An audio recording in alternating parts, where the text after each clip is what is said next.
Good morning everyone. मैं रश्मि सिंह आप सभी का आधार आईसीएस के यूट्यूब चैनल पर हार्दिक अभिनंदन करती हूँ। मैं आप लोग के लिए अभी संस्कृत का मॉडल सेट लेकर आई हूँ जो कि आपके झारखंड एसएससी सीजीएल के लिए paper 2 that is language paper जो है उसके लिए इम्पॉर्टेंट क्वेश्चंस है। इसमें ऑल टोटल 40 क्वेश्चंस है। आपके एग्जामिनेशन पेपर में कितने क्वेश्चन आएंगे? लिटरेचर के 100 क्वेश्चन आएंगे। तो रोज आपको मैं 40 सेट का क्वेश्चन बनाकर दे रही हूँ जो कि आपका सिलेबस को पूरी तरीके से कवर कर रहा है, चाहे वो ग्रामर का पोर्शन हो, लिटरेचर का पोर्शन हो, संस्कृत साहित्य का इतिहास हो, वैदिक संस्कृत हो, लौकिक संस्कृत हो। तो जिन लोगों का संस्कृत लैंग्वेज जिन लोगों ने रखा है वो इस सेट को देखकर बेनिफिट ले सकते हैं। तो आपका फर्स्ट क्वेश्चन है, अस्मद सर्वनाम का षष्ठी विभक्ति बहुवचन का रूप है। आपका शब्द दे दिया गया अस्मद। अस्मद क्या है? सर्वनाम शब्द है। तो सर्वनाम का षष्ठी विभक्ति का बहुवचन का क्या रूप होगा? 4 ऑप्शन दिया है आपको, एग्जाम में भी 4 ऑप्शन देंगे। करेक्ट आंसर के आपको 3 नंबर मिलेंगे और अगर आप गलत आंसर देते हैं तो आपका 1 मार्क्स डिडक्ट हो जाएगा। तो क्वेश्चन क्या है आपका? अस्मद सर्वनाम का षष्ठी विभक्ति बहुवचन का रूप है। ऑप्शन ए मम, बी अस्मभ्यम, सी अस्माकम, डी अस्मत्। आपको ध्यान देना है आपसे क्या पूछ रहा है? षष्ठी बहुवचन। तो षष्ठी बहुवचन क्या हो जाएगा? अस्माकम। तो आंसर क्या हो जाएगा? सी। ठीक है, आप उसका शब्द रूप पढ़ेंगे, अहम आवाम वयम माम अमाम अश्मान, इस तरीके से आप षष्ठी तक पढ़ते हैं तो उसमें करेक्ट ऑप्शन क्या हो जाएगा? अस्माकम हो जाएगा। नेक्स्ट क्वेश्चन आते हैं। नेक्स्ट क्वेश्चन है आपका, भवितुम में धातु है। इसमें आपसे धातु रूप पूछा गया है। आपके क्वेश्चन शब्द रूप, धातु रूप, संधि, समास, कारक, वाच्य, प्रत्यय सभी से आएगा। तो जो कारक प्रत्यय समास से है या प्रत्यय से, ये सब क्या सूत्र बेस्ड है। अगर आपको फॉर्मूला पता है तो आप सेंटेंस को देख के तुरंत करेक्ट आंसर लगा सकते हैं। तो इसमें आपका क्वेश्चन पूछा गया कि भवितुम में धातु, आपसे मूल धातु पूछा गया है। ऑप्शन ए भवि, बी भवित, सी भू या डी भाव। एक बार मैं फिर से रिपीट कर रही हूँ। पहला ऑप्शन है ए भवि, बी भवित, सी भू और डी भाव। जिसका करेक्ट ऑप्शन क्या हो जाएगा? इसका ऑप्शन क्या हो जाएगा? सी भू। भवितम में क्या लगा है? भू धातु है और प्रत्यय कौन सा लगा है? तुमुन प्रत्यय है। तो तुमुन प्रत्यय का प्रयोग हम लोग कहाँ पे करते हैं? जब हम लोग के लिए बोलते हैं। जैसे जब कारक पढ़ते हैं तो कारक में जो चतुर्थी विभक्ति होती है उसका चिन्ह क्या होता है? को, के लिए। तो जब भी हम लोग के लिए बोलते हैं तो वहां पे क्या होता है? तुमुन प्रत्यय का प्रयोग किया जाता है। और यहाँ आपके क्वेश्चन में है कि भवितुम में धातु कौन सा है, तो कौन सा धातु हो गया है? भू धातु। ठीक है, नेक्स्ट क्वेश्चन में आते हैं। ये भी आपका भू धातु से पूछा गया है। भू धातु लंग लकार मध्यम पुरुष बहुवचन में का रूप क्या होगा? भू धातु का लंग लकार का मध्यम पुरुष का बहुवचन।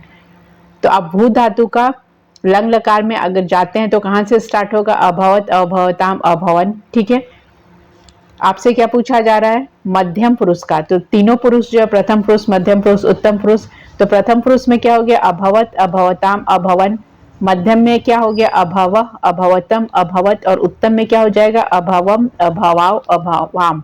तो आपसे क्या पूछा गया है?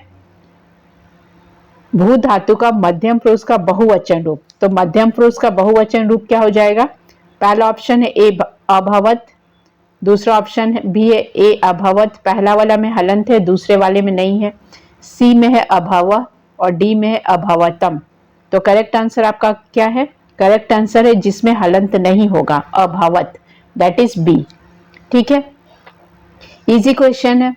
वैसे संस्कृत में कोई टफ क्वेश्चन नहीं आएगा। आपने जो 6 to 12 पढ़ा है या 10th तक भी ग्रामर पढ़ा है, तो ग्रामर तो चेंज होता नहीं, 10th तक का ही बेसिक ग्रामर होता है। तो ग्रामर में आपसे वही क्वेश्चन है जो आपने क्लास 6 to 10th में पढ़ा होगा या 9th तक भी पढ़ा होगा। तो वही संधि है, वही समास है, वही कारक है। ये करंट अफेयर नहीं है या जीएस नहीं है जो एक्स्ट्रा ऐड हो रहा है। आप कोई भी 10th का ग्रामर का बुक लीजिए। बहुत लोगों को बुक नहीं मिल रहा है तो आप 10th लेवल का ग्रामर बुक लीजिए। आपके झारखंड बोर्ड या बिहार बोर्ड में कोई बुक होगा, या आप किसी और स्टेट से, यूपी स्टेट से हैं, वो भी अगर झारखंड सीजीएल का फॉर्म भरे, जिस भी स्टेट से है और फॉर्म भरे हैं, तो आपके स्टेट में जो भी 10th लेवल का ग्रामर बुक है आप वो पढ़ सकते हैं। संस्कृत ग्रामर ऑब्वियसली वो बुक लीजिए। उसमें जो बेसिक चैप्टर है जैसे कि पहला चैप्टर होता है स्वर वर्ण होता है, वर्ण विचार होता है, दूसरा शब्द विचार, तीसरा वाक्य विचार। तो जो भी आपका 10th लेवल का बेसिक ग्रामर बुक है आप उससे ये चैप्टर सारा कवर कर सकते हैं। सब बेसिक में वही चीज है, कुछ ऐसा नहीं कि अगर आपको लघु सिद्धांत कौमुदी अवेलेबल नहीं हो रहा है तो आप बेसिक बुक लीजिए ग्रामर का, उससे आप पढ़ सकते हैं। उसमें आपको जो वर्ण विचार होता है वो पढ़िए, भाषा वाला चैप्टर है वो पढ़ सकते हैं। उसके बाद आपका धातु रूप, शब्द रूप, समास, संधि, कारक, उसके बाद आता है प्रत्यय और वाच्य। यही तो चीज है, और इससे ज्यादा तो ग्रामर में कहीं कुछ नहीं पढ़ना है। बस हाँ, बात यही है कि आपको अगर संधि पढ़ना है तो आप जो संधि पढ़ेंगे, पहले पढ़ते थे कि संधि के 3 भेद हैं, स्वर संधि, विसर्ग संधि, व्यंजन संधि। अब आपको उसमें क्या पढ़ना है कि स्वर संधि के जो भेद हैं उसके सूत्र भी पढ़ना है, क्योंकि आपके क्वेश्चन वैसे ही आ रहे हैं कि आपको सूत्र देकर संधि पूछा जा रहा है, या कहीं कहीं पे किन वर्णों की संधि हुई है ऐसा क्वेश्चन आ सकता है, या संधि देकर पूछा जाएगा कि ये किस सूत्र के अकॉर्डिंग हुआ है, कि आद गुण से हुआ है, या अका सवर्ण दीर्घ से हुआ है, या रोड़ी रूप से हुआ है, या तोड़ली से हुआ है। आपसे ऐसे भी क्वेश्चन आ सकता है। तो जो जिन लोगों को प्रॉब्लम हो रहा है कि बुक्स अवेलेबल नहीं है मार्केट में या कुछ मटेरियल अवेलेबल नहीं है, तो आप जिस भी स्टेट से बिलोंग करते हैं उस स्टेट का संस्कृत का 10th लेवल का बुक लीजिए, जो ग्रामर का बुक है, उससे आप ग्रामर पोर्शन पूरा कवर कर सकते हैं। उसमें ऐसा कोई टफ नहीं है, और कोई ऐसा नहीं कि आपको मिलेगा नहीं। आप एनसीईआरटी बुक ले लीजिए, अगर आप सीबीएसई बोर्ड के हैं तो एनसीईआरटी लीजिए, अगर आप स्टेट बोर्ड के हैं जैसे बिहार बोर्ड है, झारखंड बोर्ड है, यूपी बोर्ड है, तो आपका जो भी स्कूल लेवल का बुक है ग्रामर का, आपके नियरेस्ट जो बुक शॉप होगा वहां आपको संस्कृत व्याकरण के नाम पे बुक अवेलेबल होगा, आप वो लेकर पढ़ सकते हैं। या फिर आप संस्कृत सहचर्य एक आता है, बहुत फेमस बुक है, वो ले लीजिए। नहीं कुछ मिल रहा है तो चौखंबा पब्लिकेशन का लघु सिद्धांत कौमुदी लेकर पढ़ सकते हैं आप, उसमें डिटेल में आपको सारा सूत्र मिल जाएगा। सूत्र के साथ साथ जो आपका लिटरेचर पोर्शन है वो भी उसमें आप कवर कर सकते हैं। तो इसके लिए आपको सर्च करना पड़ेगा, देखना पड़ेगा कि कहाँ पे बुक्स मिल रहा है, क्योंकि कहीं भी ऐसा नहीं कि आपको सेट मिलेगा पूरा कंप्लीट सेट बना के, जैसे कि अदर लैंग्वेज के मिल रहे हैं पेपर 2 के, जैसे आप खोटा हुआ या हिंदी, इंग्लिश, संथाली हो, जिसका भी है, जिसने जो सब्जेक्ट लिया, उर्दू लिया हो, बंगला लिया हो, वो सब में क्या है कि सेट अवेलेबल है मार्केट में, जो मॉडल सेट है कि 100 क्वेश्चन कैसे आएंगे।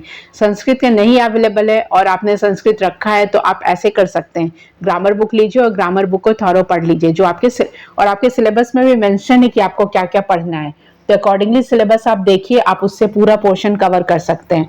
और वैसे भी 6 to 10 में अगर आपने पढ़ा है तो उसमें कुछ टफ नहीं है, 10 to 20 क्वेश्चन ऐसे होंगे जो आप इजीली आंसर कर सकते हैं। बाकी कुछ जो है वो टफ है, तो वो सबके लिए टफ है। लिटरेचर पोर्शन में अगर कुछ क्वेश्चन ऐसा आ रहा है कि किस बुक से लिया गया है, मेघदूत के किस सर्ग से लिया है, या फिर अभिज्ञान शकुंतलम में कौन सा श्लोक है, तो वो टफ जो होगा वो सबके लिए होगा। तो वैसे 10 to 15 क्वेश्चन आप छोड़ भी सकते हैं, क्योंकि किसी को भी 100 out of 100 क्वेश्चन तो कोई नहीं सॉल्व करेगा, क्योंकि ऑलरेडी मेंशन है, पहले से मेंशन है कि पेपर में क्या है, नेगेटिव मार्किंग है। तो आपको इस तरीके से आंसर करना है कि आप उसमें 60 to 70 इजीली आंसर कर पाए और वो आपका करेक्ट आंसर हो। ठीक है, तो आपका नेक्स्ट क्वेश्चन क्या था? नेक्स्ट क्वेश्चन है, दा धातु लट लकार प्रथम पुरुष बहुवचन का रूप क्या है? आपको धातु रूप दे दिया गया है, कौन सा धातु है? दा है, दा धातु है, और लट लकार पूछा गया है। तो लट लकार क्या होता है? Present tense. तो प्रेजेंट टेंस में आपके प्रथम पुरुष का बहुवचन पूछा गया है। ठीक है, बहुत इजी है, आप इसको कर सकते हैं। जैसे इसका क्या होगा? ददाती, दत्त, ददती, ये रूप आपको याद होगा। तो लट लकार का प्रथम पुरुष बहुवचन पूछा गया है, इसी में आंसर हो भी गया। तो आपका पहला ऑप्शन क्या है? ए ददाती, बी ददंती, सी ददती, या डी दधाती। इजी क्वेश्चन है ये, तो इसका करेक्ट आंसर क्या हो जाएगा? करेक्ट आंसर हो जाएगा सी ददती। ठीक है, नेक्स्ट क्वेश्चन में आइए। नेक्स्ट क्वेश्चन है आपका, विद्या अमृत से नूते, यह वाक्य लिया गया है। आपको एक वाक्य दे दिया गया, पंक्ति दे दिया गया, और आपसे पूछा गया कि यह कहां से लिया गया है। तो ये कहां से लिया गया है? Option A Ishavasyopanishad, B Kathopanishad Upanishad, D Chandogya Upanishad, या डी केनो उपनिषद। तो 4 उपनिषद के नाम दिए, इसमें से जो करेक्ट उपनिषद है आपको वो बताना है। तो ये इसका आंसर क्या होगा? इसका आंसर है ईशोवास्योपनिषद। ठीक है, ये लाइन कहां से ली गया? विद्या अमृतस नूते, ये लिया गया ईशोवास्योपनिषद से। ठीक है, इस श्लोक का ये 11वां मंत्र है। ठीक है, कितना मंत्र है? 11वां मंत्र है। इसका अर्थ क्या होता है? इसका अर्थ है अविद्या की कार्य प्रक्रिया तथा दिव्य ज्ञान को साथ साथ सीख सकता है। केवल वही बारंबार होने वाले जन्म मृत्यु के प्रभाव का पार पा सकता है और अमरता का पूर्ण वरदान को भोग कर सकता है। ये श्लोक मैं एक बार पहले भी एक्सप्लेन की हूँ। इसका मतलब क्या होता है? इसका मतलब है विद्या चा विद्या। इसका पूरा अगर आप लाइन देखेंगे तो इसका पूरा श्लोक है विद्या चा विद्या यतस्थ सभ्य, उसके बाद है अविद्या मृत्यु तीव्र विद्या। आपको एक लाइन सिर्फ लास्ट वाला लाइन दे दिया गया, लास्ट वाला जो पद है वो देकर पूछा गया है कि इसका कहाँ से लिया गया है। तो इसका करेक्ट आंसर क्या हो जाएगा? कहाँ से लिया गया है? जो पहला ऑप्शन है आपका ईशोवास्योपनिषद से लिया गया है। ठीक है, तो इसका अर्थ क्या होता है? जो अविद्या की कार्य प्रक्रिया तथा दिव्य ज्ञान को साथ साथ सीख सकता है, केवल वही बारंबार होने वाले जन्म मृत्यु के प्रभाव को पार कर सकता है। मतलब जो बार बार जो साइकिल चलता है जन्म व मृत्यु का, तो उसके लिए क्या होता है? मोक्ष है। तो मोक्ष प्राप्ति वही कर सकता है या अमर वही हो सकता है जो विद्या और अविद्या को समझ सकता है कि कौन सा विद्या है कौन सा अविद्या। उस चीज से जो पार पा लिया है वही मोक्ष की प्राप्ति कर सकता है। इस लाइन का यही अर्थ है। ठीक है, नेक्स्ट क्वेश्चन में आएंगे। नेक्स्ट क्वेश्चन है आपका पंचमी विभक्ति एक वचन में लता शब्द रूप क्या होगा? आपको दे दिया गया पंचमी विभक्ति का एक वचन और किसका शब्द रूप पूछ रहा है? लता। आकारांत शब्द स्त्रीलिंग है लता, तो लता का आप शब्द रूप पढ़ेंगे तो क्या हो जाएगा? पंचमी का। ऑप्शन है आपका ए लताभी, भी लतायाम, सी लता नाम या डी लतायह विसर्ग है। तो इसमें आपको क्या बताना है? पंचमी का, पंचमी शब्द का, पंचमी विभक्ति का एक वचन। तो पंचमी विभक्ति का एक वचन क्या हो जाएगा? पंचमी विभक्ति का एक वचन हो जाएगा लतायह, जो विसर्ग वाला है वो हो जाएगा। ठीक है, नेक्स्ट क्वेश्चन में आते हैं। आपसे शब्दरूप धातुरूप ऐसे ही पूछेगा किसी भी, जैसे सप्तमी एक वचन क्या होगा या षष्ठी बहुवचन क्या होगा। इस तरीके से कोई भी शब्द जो आपका सिलेबस में दिया हुआ है उस तरीके से शब्दरूप पूछा जा सकता है। तो ये सब तो आप इजीली स्कोर कर सकते हैं। जो जो शब्दरूप दे दिया गया उसको आप एक दो बार लिख लीजिए, 1 से 2 बार देख कर लिखिएगा, उसके बाद बिना देखे लिख कर प्रैक्टिस कीजिए, आपको याद हो जाएगा। धातु रूप के साथ भी सेम कंडीशन है, अगर आपको याद नहीं हो रहा तो देख देख कर लिखिए, नहीं उसके बाद एक बार आपको पता हो जाएगा कि पठती पठता पठंती है, इसके सारे लकार आप लिख लीजिएगा, तो आप कोई भी धातु रूप कर लीजिएगा। उसमें भी है आत्मनेयी पद है या परस्मयी पद है, ये भी आप डिफ्रेंशिएट करके प्रैक्टिस कर लीजिए। तो कुछ क्वेश्चन ऐसे जिसमें आपको इजीली 20 क्वेश्चन ऐसा आएगा जो आप इजीली उसमें स्कोर कर सकते हैं। ठीक है, नेक्स्ट क्वेश्चन आपसे पूछा गया है। नेक्स्ट क्वेश्चन है मनोरथ का संधि विग्रह। शब्द दे दिया गया है आपको, क्या शब्द है? मनोरथ। ठीक है, मनोरथ, इसका संधि विग्रह करना है आपको। पहला ऑप्शन है मनो जोड़ रथ, ऑप्शन बी मनो जोड़ रथ, ऑप्शन सी मनस जोड़ रथ और option D Manor sorry option D Manor plus था। तो इसमें आपको करेक्ट ऑप्शन बताना है। करेक्ट ऑप्शन क्या हो जाएगा? मनस जोड़ रथा। ठीक है, ये किसका सूत्र है? ये जो ये कौन सा संधि है? ये आपको विसर्ग संधि है। ठीक है, लेकिन आपसे क्या पूछा गया? संधि विग्रह। तो आप सिर्फ संधि विग्रह कीजिए और आगे बढ़िए। अगर आपसे पूछता है कि ये कौन सा संधि है, स्वर संधि, व्यंजन संधि, विसर्ग संधि, तब आप वैसे आंसर करेंगे। और इससे भी डीप अगर आपसे पूछा जाएगा कि ये इस संधि का सूत्र क्या है, तब आप सूत्र बताएंगे। सूत्र का ऑप्शन आपको दे दिया जाएगा। अगर आपसे सूत्र पूछा जाएगा तब आप बताइएगा कि इसमें कौन सा सूत्र लग रहा है। इसमें 2 सूत्र लगता है, एक समजोसु से रू सूत्र के अनुसार होता है, उसके बाद रोड़ी सूत्र लग के र का लोप हो जाता है। ठीक है, नेक्स्ट क्वेश्चन है आपका वारी शब्द का सप्तमी एक वचन का रूप क्या है? वारी शब्द का सप्तमी एक वचन, पहला है वारिणी, बी भी है वारिणी, वरिणी है बी, सी है वारिणी और डी वारिणा। तो इसमें आपको करेक्ट आंसर बताना है कि करेक्ट क्या हो जाएगा? वारी शब्द का सप्तमी एक वचन।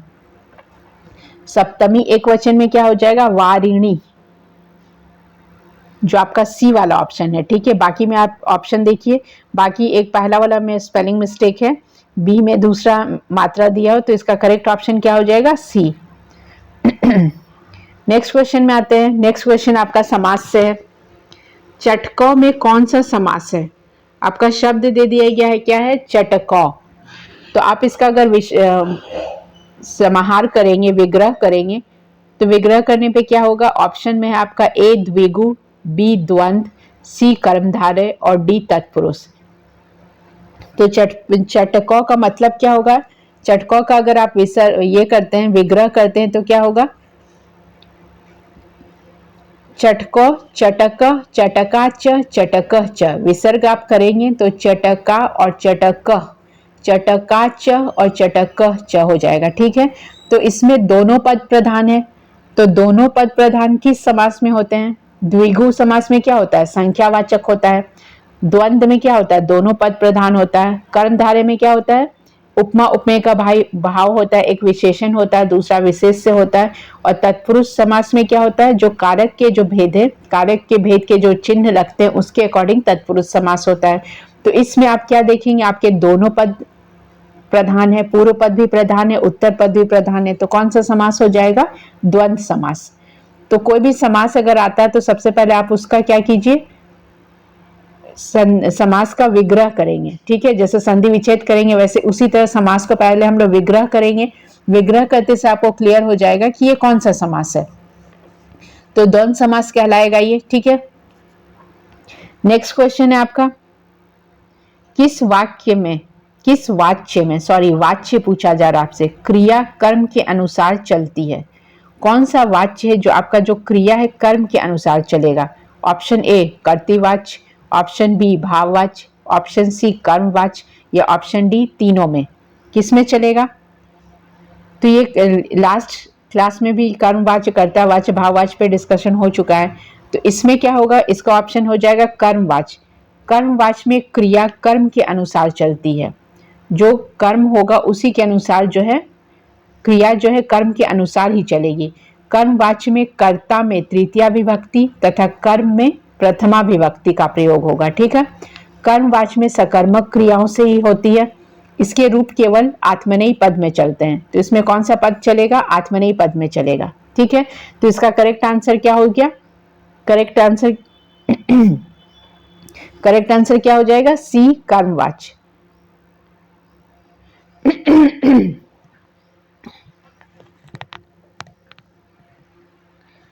नेक्स्ट क्वेश्चन आपका समास से है।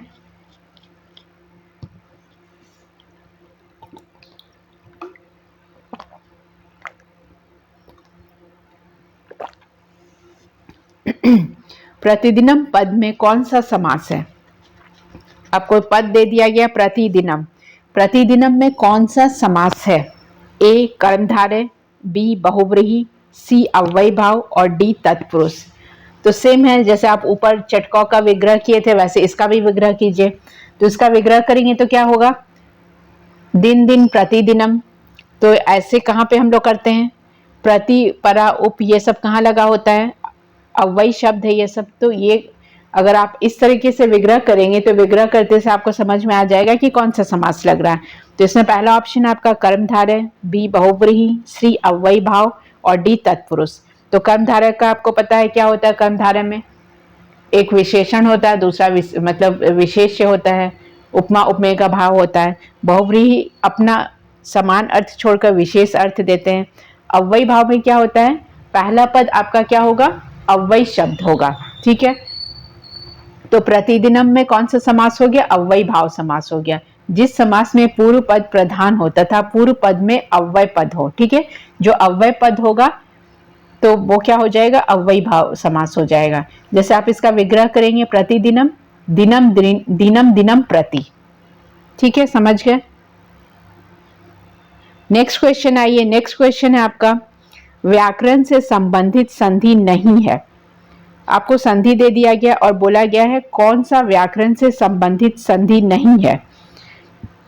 पहला है आपका ए मुख संधि, बी स्वर संधि, सी व्यंजन संधि और डी विसर्ग संधि।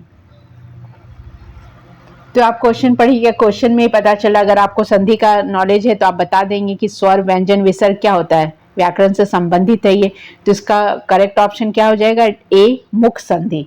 मुख नाभ का व्याकरण में कोई संधि नहीं होता है, ठीक है। संधि कितने होते हैं? स्वर संधि, व्यंजन संधि, विसर्ग संधि, और मुख संधि जैसा कोई संधि नहीं है। ये सब कहाँ होता है? ये सब काव्य शास्त्रीय विषय है, जो अब जब आप पढ़ेंगे ये जो स्वर, व्यंजन, विसर्ग पढ़नी है, जबकि मुख संधि, प्रतिमुख संधि, गर्भ संधि, अवमर्श संधि और निर्वहन संधि कहाँ मिलेगा आपको? काव्य शास्त्रीय विषय है ये सब आपको व्याकरण में नहीं मिलेगा, काव्य में मिलेगा। नेक्स्ट क्वेश्चन है आपका, पठित धातु में प्रत्यय है, इसमें भी आपको प्रत्यय बताना है। शब्द क्या है आपका? पठित में धातु प्रत्यय है। कौन सा प्रत्यय है इसमें? ऑप्शन ए पठ प्लस कत्वा, ऑप्शन बी पठ प्लस अक्त, ऑप्शन सी पठ प्लस घय, या ऑप्शन डी पठ प्लस ल्यूट। तो इसका आंसर क्या हो जाएगा? पठ प्लस अक्ता। अक्ता प्रत्यय लगेगा तो क्या हो जाएगा? पठित लगेगा, ठीक है। अक्ता प्रत्यय का प्रयोग कब करते हैं हम लोग? भूतकाल को प्रकट करने के लिए करते हैं। इसमें क का लोप हो जाता है और लास्ट में क्या बच जाता है? क हट के जो, और लास्ट में जो त है वो शेष रह जाता है, ठीक है। इसमें कर्ता में तृतीया विभक्ति, कर्म में प्रथमा विभक्ति तो के साथ तथा क्रिया का कर्म के अनुसार प्रयोग होता है, ठीक है। सिंपल आप प्रत्यय पढ़िए, कृदंत प्रत्यय, तद्धित प्रत्यय, स्त्री प्रत्यय, ये सब पढ़िए। आपको सूत्र के साथ आपके बुक में या जहां से आप पढ़ रहे होंगे, जो भी आपका सोर्स होगा, उसमें सूत्र उत्र सब दिया रहता है, ठीक है। आपके एसएससी सीजीएल के लिए आपको 15 प्रैक्टिस सेट दिया गया है, आप वो मॉडल सेट प्रैक्टिस कर सकते हैं। उसमें जो पेपर 3 है, पेपर 3 में जो आपके सब्जेक्ट हैं जो सिलेबस में मेंशन है, जैसे कि जीएस है, साइंस है, मैथ्स, रीजनिंग है, कंप्यूटर है, और जो झारखंड का स्पेशल जो 40 क्वेश्चन का सेट है, तो उस तरीके से 15 सेट बना हुआ है। आप उस सेट को रेगुलर प्रैक्टिस कर सकते हैं। उसमें आपका जो एग्जामिनेशन पैटर्न है उसके साथ फॉलो किया हुआ है। और वैसे भी आपका जो पेपर है, पेपर 1, पेपर 2 और पेपर 3, पेपर 1 में इंग्लिश हिंदी है, तो इंग्लिश हिंदी आपको क्वालिफाई करना है, आपको पता ही है वो क्वालिफाइंग है, तभी आपका पेपर 2 या पेपर 3 चेक होगा। तो जितने भी पेपर है सब इंटर रिलेटेड है। आप पेपर 1, 2 क्वालिफाई करेंगे तभी आपका लैंग्वेज पेपर क्वालिफाई चेक होगा। लैंग्वेज पेपर में भी है कि लैंग्वेज पेपर में जब आप क्वालिफाई कर लेते हैं, मतलब मोर देन 30-40% लाते हैं, उसके बाद ही आपका जो पेपर 3 है वो चेक होगा। तो इसमें क्या है, सारे इंटर रिलेटेड, आप किसी को भी इग्नोर नहीं कर सकते हैं। आपको हिंदी इंग्लिश भी पढ़ना है, सेम जो आपने लैंग्वेज सेलेक्ट किया है आपका, वो लैंग्वेज पेपर पे भी फोकस करना है, और जो पेपर 3 है उस पर भी फोकस करना है। तो ये दोनों आप पेपर 1 और पेपर 2 अच्छे से स्कोर करेंगे, मतलब पहला पेपर क्वालिफाई कर लिए, लैंग्वेज जो सेकंड पेपर है उसमें आप अच्छा मार्क्स ला रहे हैं, तभी आपका जो थर्ड पेपर है, जो जीएस का पेपर है, वो चेक होगा। ये आप लोगों को सभी को पता होगा। तो उसके लिए आपका उसमें 15 प्रैक्टिस सेट दिया हुआ है हम लोग के चैनल पे। आप वहाँ पे विजिट करके अगर आपको प्रैक्टिस करना है, टेस्ट मतलब सेल्फ असेसमेंट टेस्ट देना है, तो आप उसको रेगुलर प्रैक्टिस कर सकते हैं। 150 सेट का क्वेश्चन है। उससे आपको क्या फायदा हुआ कि आपको पता चल जाएगा कि आपका कितना नेगेटिव मार्किंग हो रहा है और कितने में आप करेक्ट आंसर कर पा रहे हैं। तो आप उन सबको प्रैक्टिस कीजिए। साथ साथ आपके झारखंड का करंट का भी पोर्शन कंप्लीट हो गया है। कुछ पोर्शन है जो मिसलेनियस में कवर होगा, जैसे कि बजट है, वो ड्यूरिंग एग्जाम से 10 to 15 डेज पहले आपको दे दिया जाएगा। तो आप करंट अफेयर वहां से पूरा कवर कर सकते हैं। वो आपके सीजीएल के साथ साथ अगर आपका सीडीपीओ है या फिर अभी तो जेपीएससी का वैकेंसी आया नहीं है, 11 जेपीएससी, उसके लिए भी बहुत इंपॉर्टेंट है। तो उसमें बहुत अच्छे से एक्सप्लेनेशन दिया हुआ है, आप वो सारा वीडियोस देख सकते हैं, लाइक कर सकते हैं, शेयर कर सकते हैं, किसी लिंक में आप दूसरे ग्रुप में भी शेयर कर सकते हैं। और जिन लोगों ने सब्सक्राइब नहीं किया वो चैनल को सब्सक्राइब भी कर सकते हैं, ठीक है। तो आपका नेक्स्ट क्वेश्चन क्या है? नेक्स्ट क्वेश्चन भी आपका ग्रामर से है। क्रिया से सीधा संबंध रखने वाले को क्या कहते हैं? जो क्रिया से सीधा संबंध रखता है उसको क्या कहते हैं? पहला ऑप्शन है संधि, सेकंड ऑप्शन बी अव्यय, सी कारक, डी प्रत्यय।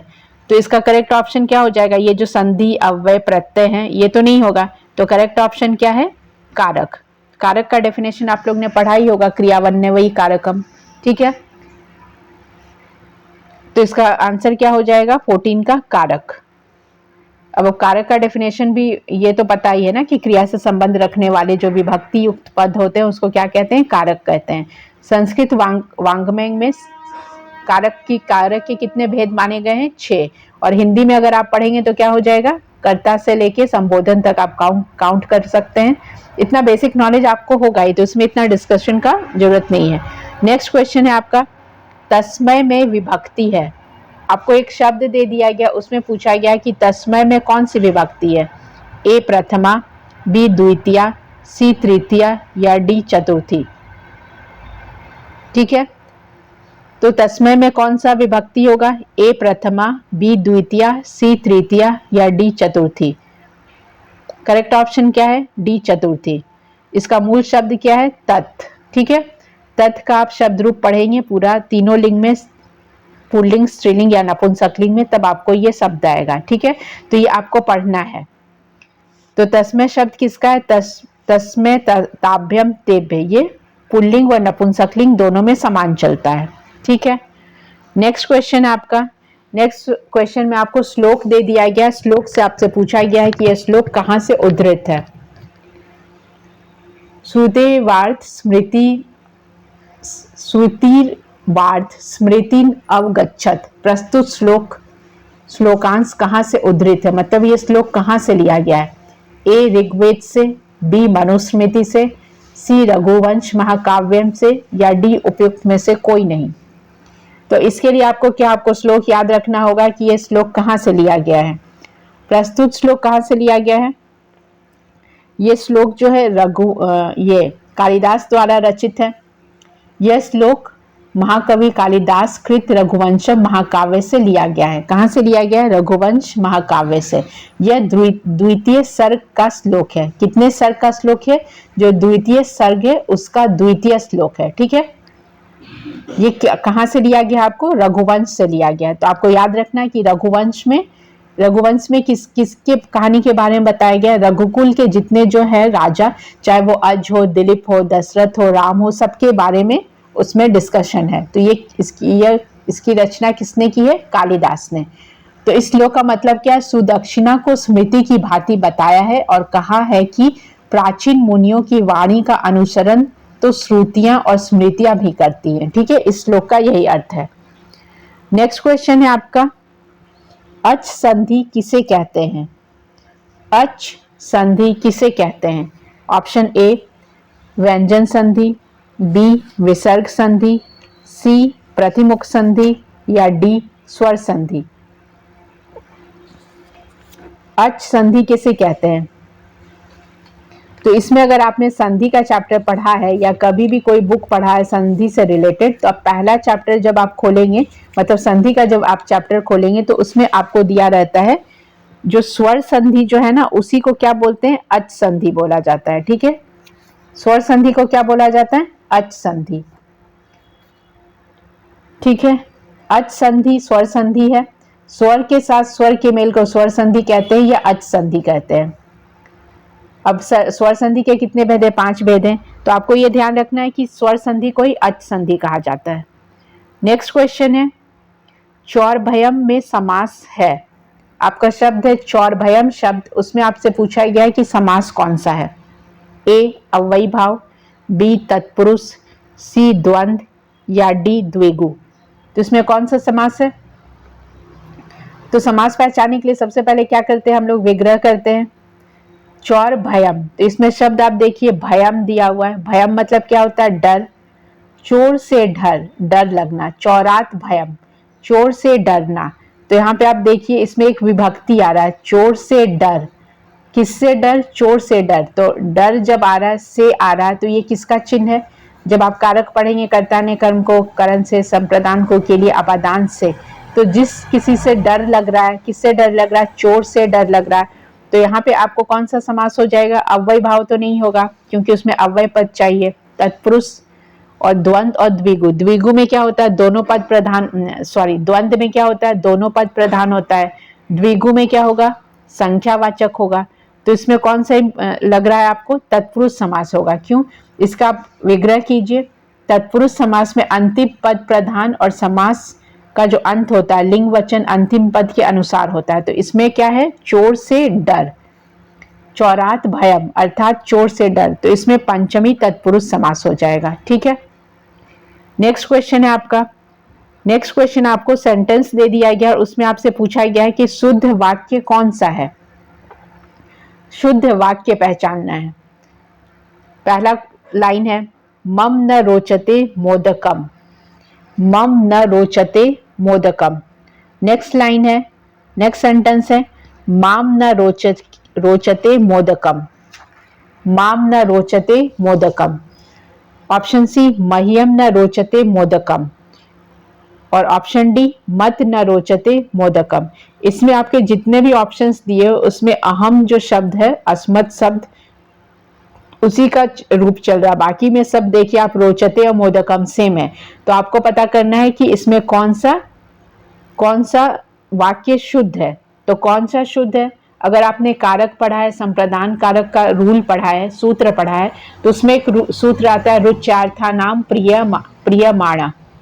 रुचि अर्थ जब होता है, रुच धातु जब होता है, तो रुच धातु जहां पे लगता है, जिसके साथ भी लगता है, किसी धातु के युग में प्रसन्न होने वाली या कोई चीज जब आपको पसंद होता है तो वहां पे रुच्यार्था नाम प्रियमाणा का प्रयोग होता है। तो ये कहाँ पे होता है, वहां पे क्या हो जाता है, चतुर्थी विभक्ति लग जाता है। ठीक है, तो आप सेंटेंस देखिए पहले में मम है, इसमें चतुर्थी नहीं है, दूसरे में माम है, इसमें भी चतुर्थी नहीं है, तीसरे में आप देखिए मह्यम न रोचते मोदकम, तो तीसरा वाला सेंटेंस क्या हो जाएगा, शुद्ध हो जाएगा, बाकी जो है गलत है। तो ये किस सूत्र से हो रहा है, रुच्यार्था नाम प्रियमाणा सूत्र से हो रहा है कि रुच धातु जहां भी लगता है तो वहां पे क्या हो जाती है, चतुर्थी विभक्ति। जब भी आपको कोई चीज अच्छा लगता है या आप उस चीज से प्रसन्न होते हैं तो वहां पे संप्रदान कारक जो है विभक्ति चतुर्थी विभक्ति का प्रयोग होगा। ठीक है, तो करेक्ट आंसर क्या हो गया, ऑप्शन सी मह्यम न रोचते मोदकम, ये करेक्ट आंसर है। ठीक है, नेक्स्ट क्वेश्चन में आते हैं। तो कारक के क्वेश्चन आपको ऐसे ही आएगा, आपको सूत्र देकर डायरेक्ट पूछ देगा कि किस सूत्र का है, या आपसे एक सेंटेंस देखा पूछा जा सकता है कि इसमें किस सूत्र का वर्णन किया गया है, या फिर आपसे ऐसे ग्रामेटिकली पूछेगा कि सेंटेंस में क्या मिस्टेक है या शुद्ध वाक्य को छाटिए। तो नेक्स्ट क्वेश्चन भी आपका कारक से है, अश्वात राम अपतत, इस वाक्य में आए अश्वात पद में कौन सी विभक्ति है। तो अश्वात अगर आप बालक शब्द रूप पढ़े, बालक शब्द में बालका बालको बालकम पंचमी तक पढ़ेंगे तो इसमें आप बता देंगे कि इसमें कौन सा विभक्ति लगा है। पहला ऑप्शन है चतुर्थी, बी पंचमी, सी तृतीया या डी षष्ठी। तो करेक्ट आंसर क्या हो जाएगा, अश्वात राम अपतत। तो करेक्ट आंसर क्या हो जाएगा, बी पंचमी। इसका भी एक सूत्र आता है, अगर आपको सूत्र पढ़ना है तो आप सूत्र भी पढ़ सकते हैं। सूत्र है आपका अपदान कारक का आप सूत्र पढ़ेंगे तो इसका सूत्र है ध्रुवम पाए अपादानम। मतलब इसका अर्थ क्या होता है, अपाय का अर्थ मतलब अलग होना। जब कोई भी चीज, कोई भी वस्तु किसी एक दूसरे चीज से या स्थान से अलग होती है तो वहां पे क्या हो जाता है, अपदान कारक होता है। जैसे वृक्षात पत्राणि पतंती, तो यहाँ पे क्या हो, अश्वात राम अपतत, घोड़े से राम गिर गया, घोड़े से अलग हो रहा है, तो इसलिए यहाँ पे कौन सा सूत्र है, ध्रुवम पाए अपादानम। ठीक है, इस तरीके से आप सूत्र देखकर पढ़ेंगे तो आपसे मिस्टेक नहीं होगा। तो इसका आंसर क्या हो गया, बी का 20 पंचमी। नेक्स्ट क्वेश्चन में आते हैं। नेक्स्ट क्वेश्चन है आपका उपगंगम, उपगंगम में कौन सा समास है। आपसे इसमें पूछा जा रहा है कौन सा समास है, ए अव्ययी भाव, बी तत्पुरुष, सी कर्मधारय या डी द्वंद्व। तो आपको सब पता है, इतने बार रिपीटेशन हो गया कि अव्ययी भाव समास कौन सा होता है, तत्पुरुष कौन सा होता है, कर्मधारय कौन सा होता है, द्वंद्व कौन सा होता है। तो आप सबसे पहले समास का विग्रह कीजिए। विग्रह करेंगे उपगंगम का, तो गंगाया समीपे, उपगंगम गंगा के समीप। उप शब्द आ रहा, उप शब्द कौन सा है, अव्ययी भाव, अव्ययी शब्द है। ठीक है, तो जिस समास में पूर्व पद प्रधान हो तथा पूर्व पद अव्यय हो उसे क्या कहते हैं हम लोग, अव्ययी भाव समास कहते हैं। तो यहाँ पे कौन सा समास हो जाएगा, इसका विग्रह करेंगे उपगंगम का, गंगाया समीपे, तो अव्ययी भाव समास हो जाएगा। ठीक है, नेक्स्ट क्वेश्चन में आइए। नेक्स्ट क्वेश्चन है आपका खादितः। आपको शब्द दे दिया गया है खादितः, इसमें आपसे पूछा गया है धातु बताइए, मूल धातु। ऑप्शन ए खाद, ऑप्शन बी खादी, ऑप्शन सी खा या ऑप्शन डी खादित। बहुत इजी क्वेश्चन है ये, देख के आप बता देंगे कि इसका करेक्ट आंसर क्या होगा। तो इसका मूल धातु क्या हो जाएगा? ऑप्शन ए खाद। ठीक है, नेक्स्ट क्वेश्चन है आपका। नेक्स्ट क्वेश्चन भी आपका कारक से, और कुछ सूत्र तो बहुत इंपॉर्टेंट है, वो सूत्र आप हमेशा याद ही कर लीजिए, उससे क्वेश्चन आएगा ही आएगा। जटाभि तापसा, जटाभि तापसा में तृतीया विभक्ति आपको बता दिया गया कि इसमें तृतीया विभक्ति का विधायक सूत्र, आपको सेंटेंस दे दिया गया, आपको बोल भी दिया गया कि इसमें तृतीया विभक्ति, आपको क्या बताना है? इसका सूत्र बताना है। तो पहला सूत्र है अकथितम च, दूसरा है इत्यंभूत लक्षणे, सी है सहयुक्ते अप्रधाने, डी है अपवर्गे तृतीया। तो जटाभि तापसा में तृतीया विभक्ति लगी, आपको सूत्र पूछा जा रहा है, तो इसमें सूत्र क्या हो जाएगा? सूत्र आपका हो जाएगा इत्थम्भूत लक्षणे। इत्थम्भूत लक्षणे कैसे आया? इत्थम्भूत लक्षणे, इसका आप सूत्र पढ़े होंगे। इत्थम्भूत का अर्थ है ऐसा हुआ या इस प्रकार हुआ, अर्थात किसी विशेष दशा या प्रकृति को देखकर, किसी चीज को, किसी स्पेशल प्रकृति को देखकर वहां पे क्या होता है? तृतीया विभक्ति होती है। जैसे जटाभि तापसा मतलब जटाओं को देखकर, आप किसी ऋषि मुनि को देखकर कैसे पहचानते हैं? उनके कपड़े से, उनकी जटा से। तो जिस प्रकृति से पता चले, जटाओं को देखकर पता चल रहा है कि वह तपस्वी है। ठीक है, तो जो भी लक्षणवाची शब्द होते हैं या प्रकृतिवाची शब्द होते हैं, जिनको देखकर उनके लक्षण प्रतीत होते हैं, तो वहां पे क्या होता है? तृतीया विभक्ति का प्रयोग होता है। ठीक है, बाकी जो कथितम च है या संयुक्ते अप्रधाने अपवर्गे तृतीया है, अपवर्गे तृतीया में क्या होता है? जब कोई काम कंप्लीट होता है तब वहां पे होता है, किसी वाक्य में फल प्राप्ति या कार्य सिद्धि होती है तब होगा वहां पे। ठीक है, संयुक्ते अप्रधाने भी आप ये सूत्र भी पढ़ेंगे तो कहाँ पे होता है संयुक्ते अप्रधाने? तो आप सूत्र एक बार लिख लेंगे तो आपको याद रहेगा। और जैसे अकथितम च, तो वो द्वितीय कर्म कारक का है। ठीक है, तो इस तरीके से आप सूत्र लिख के कारक को पढ़िए तो आप सेंटेंस देख के तुरंत बता देंगे कि इसका करेक्ट आंसर क्या होगा। नेक्स्ट क्वेश्चन है आपका, संस्कृत व्याकरण के अनुसार कौन सा रूप शुद्ध है? आपसे व्याकरण के अनुसार पूछा गया, संस्कृत व्याकरण के अनुसार। 4 ऑप्शन है, ए उपरोक्त, बी उपर्युक्त,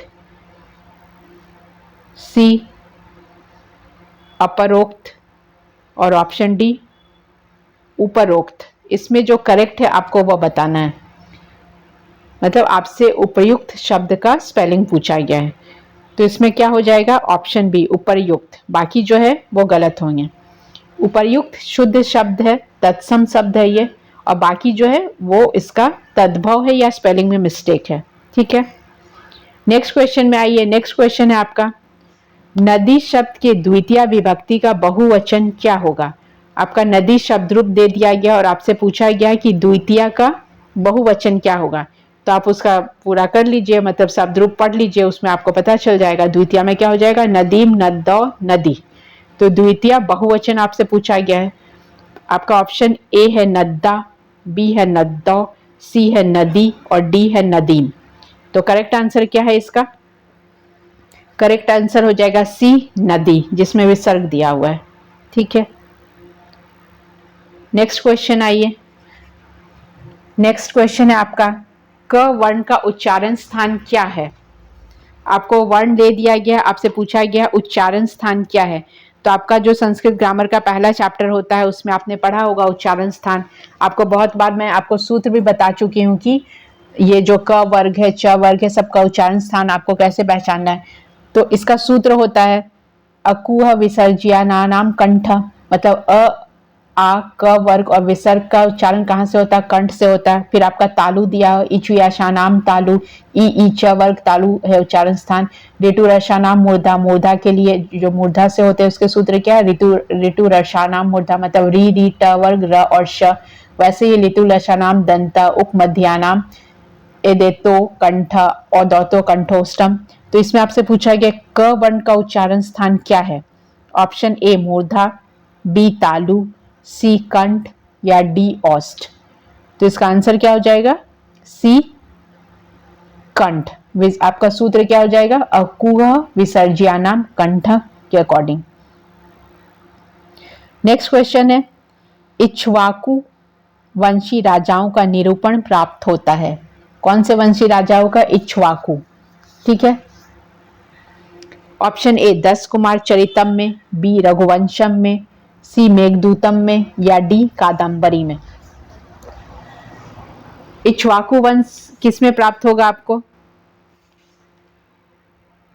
पहला ऑप्शन है आपका 10 कुमार चरितम में, बी रघुवंशम में, सी मेघदूतम में या डी कादम्बरी में।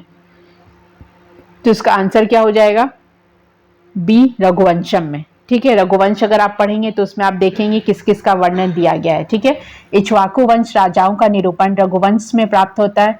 इक्ष्वाकु वंश प्राचीन भारत के शासकों का क्या है? एक वंश है, जिसमें महाकवि जो कालिदास है उन्होंने इनका पूरा वर्णन किया है अपने महाकाव्य में, और महाकाव्य का नाम क्या है? रघुवंशम। इसमें इसके जितने भी है, जितने वंशावली है, सब मिल जाएंगे। ठीक है। भगवान राम तक जो है, राजा दिलीप है, अज है, दशरथ है, तो सबका इसमें रघुवंशम में आपको मिल जाएगा।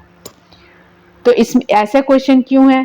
क्योंकि आप बोलेंगे रघुवंशम सिलेबस में नहीं है, तो जितने भी आपके, कल भी मैंने आपको बोला था, जितने भी कालिदास हैं, भारवी है, भास है, माघ है, इनके जितने भी रचना है उससे आपके क्वेश्चन फिक्स है, वो सब क्वेश्चन आएगा ही आएगा। जितने भी खंड काव्य है, महाकाव्य है, नाटक है, जो भी काव्य है वो आपको पता होना चाहिए। उसके नायक कौन है, नायिका कौन है, कथा वस्तु क्या है, सूत्रधार कौन है, या फिर विदूषक कौन है।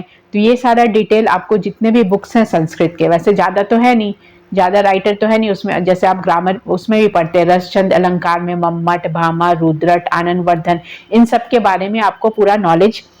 जब आपसे 100 मार्क्स का क्वेश्चन है तो आपसे इस टाइप के क्वेश्चन 10 to 20 क्वेश्चन इस टाइप से आ सकते हैं। ठीक है।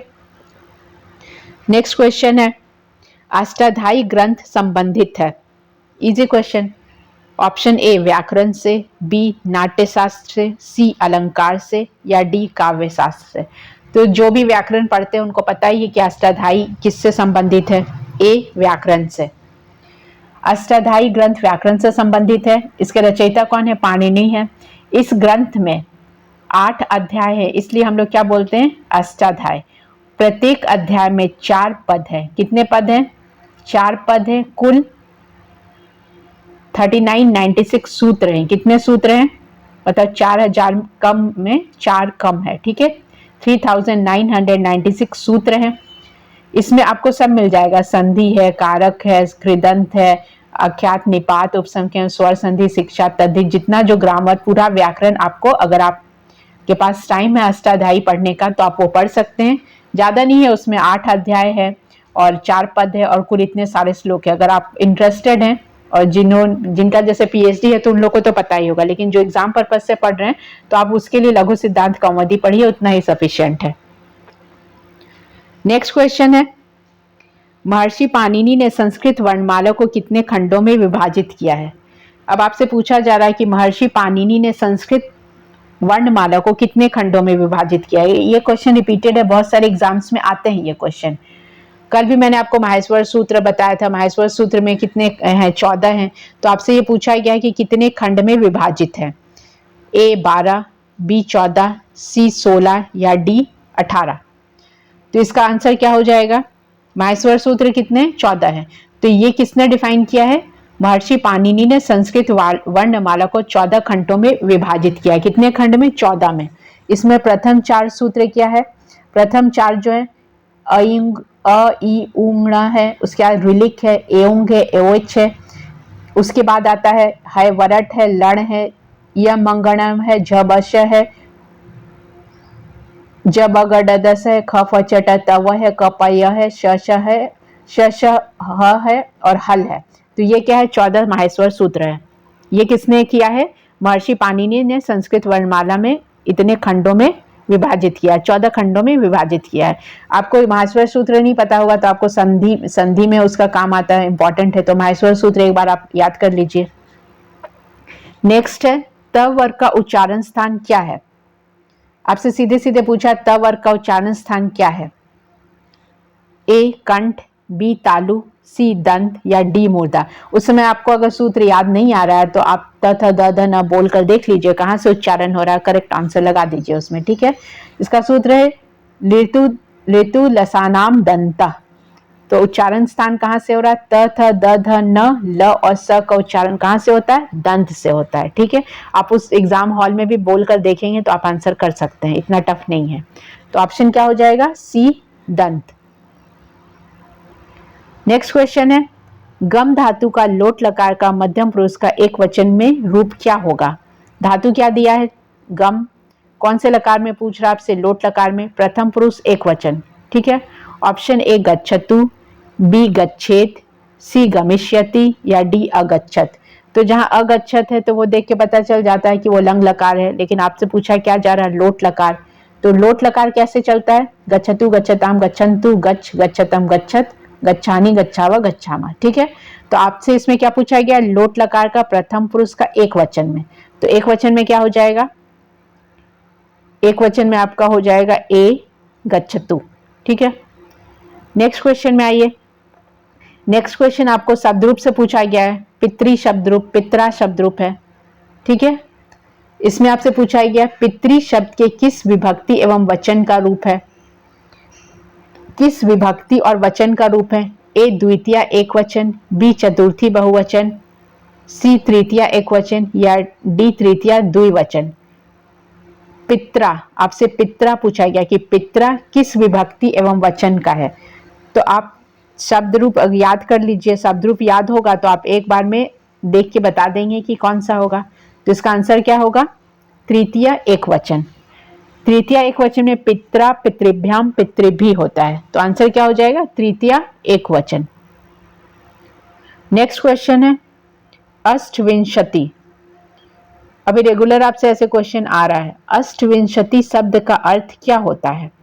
Option A 18, option B 28, option C 38, option D 48। तो आप संस्कृत ग्रामर का जो बुक पढ़ रहे होंगे व्याकरण के लिए, सिलेबस के लिए, तो उसमें आपका आप शब्द रूप जहां पढ़ेंगे ना, वहां आप देखिएगा नंबर में भी आपका दिया हुआ है, एक का, एकम, एक शब्द का, उसके साथ साथ आपको सारा नंबर भी दिया रहेगा। तो आप वहां से ये क्वेश्चन पढ़ सकते हैं। ठीक है, तो इसका करेक्ट आंसर क्या हो जाएगा? बी 28। ठीक है, यह क्या है? संख्यावाचक शब्द है। बाकी जो है 18 है, 18 का क्या होता है? अष्टादश होगा। 38 का क्या होगा? अष्टात्रिंशत होगा। 48 का अष्ट चत्वारिशत होगा। ठीक है, तो इसका करेक्ट आंसर क्या हो जाएगा? अष्टविंशति। विंशति मतलब 20। ठीक है, तो 28। नेक्स्ट क्वेश्चन आपका है दा धातु से। पहले भी एक क्वेश्चन दा धातु से ही आया है। दा धातु में अक्ता प्रत्यय का योग करने पर क्या होता है? कौन सा प्रत्यय? कत्वा प्रत्यय। ठीक है, दा धातु में कत्वा प्रत्यय लगाइएगा तो क्या होगा? ऑप्शन ए दात्वा, ऑप्शन बी दायित्वा, ऑप्शन सी दत्वा या ऑप्शन डी दायित्वा। ठीक है, तो इसका करेक्ट आंसर क्या हो जाएगा? इसका करेक्ट आंसर हो जाएगा सी दत्वा। ठीक है, नेक्स्ट क्वेश्चन में आते हैं। नेक्स्ट क्वेश्चन है आपका सह पादेन खज्ज अस्ति।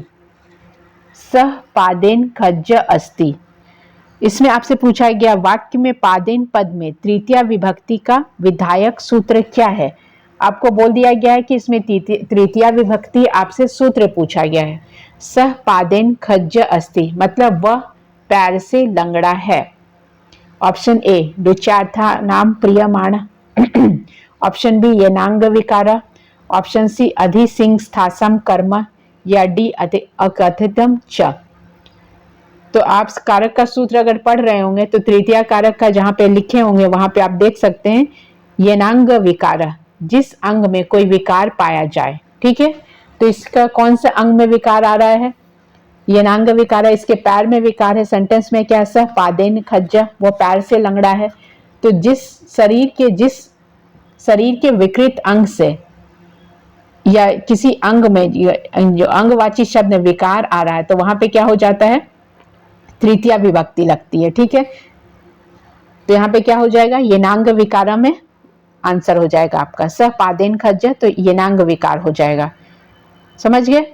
ये क्वेश्चन बहुत बार, ये सूत्र है येनांग विकार या रुच्यार्थानाम प्रियमाणा, इंपॉर्टेंट है, बहुत बार आता है, तो आप एक दो बार देख लीजिए, बहुत इजी है, याद रहेगा आपको। ऐसा भी हो सकता है राम नेत्रेण काणा अस्ति या पादेन खज्ज अस्ति, इस तरीके से, या पिस्टेन कुब्ज अस्ति। तो जो भी शरीर अंगवाची शब्द में विकार जहां पे दिख रहा तो वहां पे क्या हो जाएगा, येनांग विकार का रूप चलेगा। ठीक है, नेक्स्ट क्वेश्चन है आपका, संस्कृत के प्रत्येक लकार में पुरुष होते हैं। संस्कृत का जो लकार आप लिखेंगे लट लकार में, तो प्रत्येक लकार में कितने पुरुष होते हैं आपको वो बताना है। ठीक है, ऑप्शन ए 2, ऑप्शन बी 3, सी 4 या डी 5। तो कितने लकार होते हैं, इसका आंसर क्या हो जाएगा, बी। अब पुरुष पूछा है तो पुरुष कितने होते हैं, प्रथम पुरुष, मध्यम पुरुष, उत्तम पुरुष। तो पुरुष क्या होते हैं, 3 होते हैं। ठीक है, तो आंसर क्या हो जाएगा, 3। इंपॉर्टेंट क्वेश्चन आपसे पूछा जाता है कितने पुरुष होते हैं, कितने वचन होते हैं संस्कृत में और कितने लिंग होते हैं, तो तीनों क्या होते हैं, 3 ही होते हैं। नेक्स्ट क्वेश्चन है आपका, संस्कृत में भविष्यत काल के लिए प्रयोग किया जाता है। जब हम लोग भविष्य काल बोलते हैं तो उसके लिए संस्कृत में कौन सा काल होता है, ए लट लकार, बी लोट लकार, सी लिट लकार या डी लंग लकार। इजी क्वेश्चन, इसका करेक्ट आंसर क्या हो जाएगा, सी लिट लकार। ल के नीचे री लगा के जो होगा वो लिट लकार होगा। ये किसके लिए हम लोग प्रयोग करते हैं, जब गमिष्यति गमिष्यत गमिष्यन्ति बोलते हैं, मतलब फ्यूचर टेंस के लिए। संस्कृत में भविष्यत काल के लिए लिट लकार का प्रयोग किया जाता है, जबकि अन्य जो आपको ऑप्शन दिया हुआ लट प्रेजेंट टेंस के लिए होता है, लंग पास्ट टेंस के लिए होता है। ठीक है, नेक्स्ट क्वेश्चन है आपका,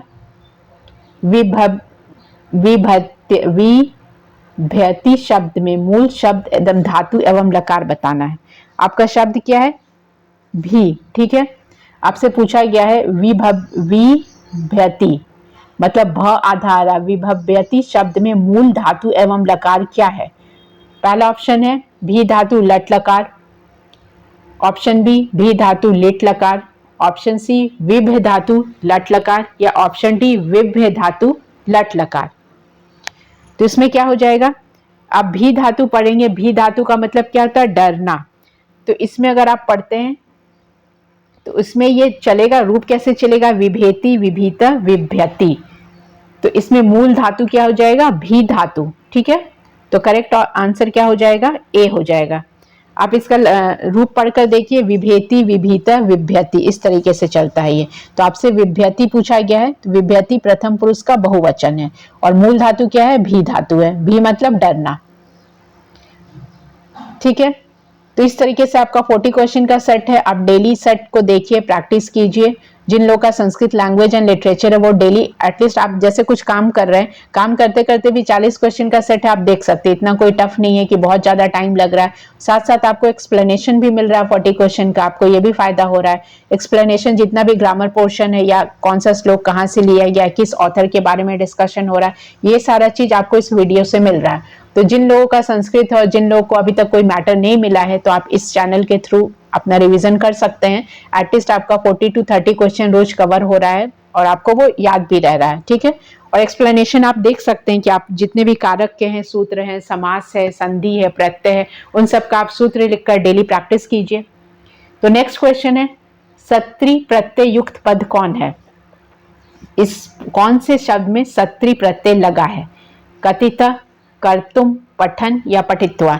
तो मैं आपको बहुत बार बोल चुकी हूँ कि आपको डायरेक्ट सूत्र पूछा जा सकता है या कभी आपको उस शब्द का विभेद करके मतलब विच्छेद करके पूछा जाएगा कौन सा प्रत्यय लगा है या कौन सा प्रत्यय का कौन सा मतलब हो रहा है। तो प्रत्यय से उपसर्ग प्रत्यय से बहुत तरीके से क्वेश्चन पूछा जा सकता है। तो आपके क्वेश्चन क्या है, सत्री प्रयुक्त युक्त पद क्या है, कथित, बी कर्तुम, सी पठन या डी पठित्वा। तो इसमें कौन सा आंसर होगा, सी पठन। ठीक है, क्षत्रिय प्रत्यय के अंत में क्या बचता है, त बचता है। श और री का जो श है, ये श का क्या हो जाता है, लोप हो जाता है। इसका प्रयोग हम लोग कब करते हैं, वर्तमान काल में करते हैं और परस्मय पद जो शब्द होता है परस्मय पद धातु के साथ किया जाता है। तो पठन का मतलब क्या हुआ, पढ़ता हुआ। तो इसमें क्या लगा है, पठन। इसमें क्या, सत्री प्रत्यय लगा है। ठीक है, नेक्स्ट क्वेश्चन है, भूत बलि। भूत बलि में कौन सा समास है?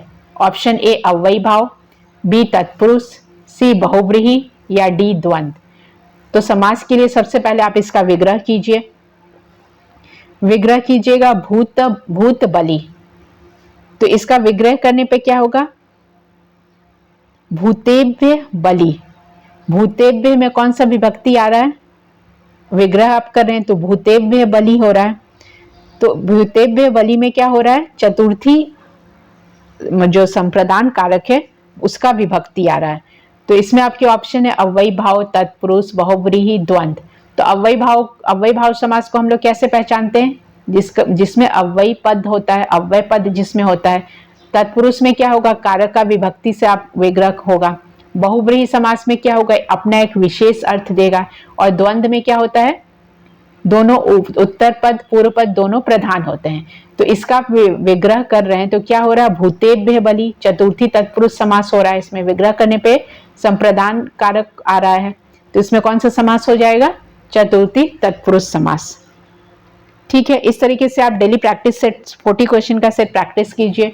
करंट अफेयर का सेशन चल ही रहा है, आप उसको देखकर रिवीजन कर सकते हैं।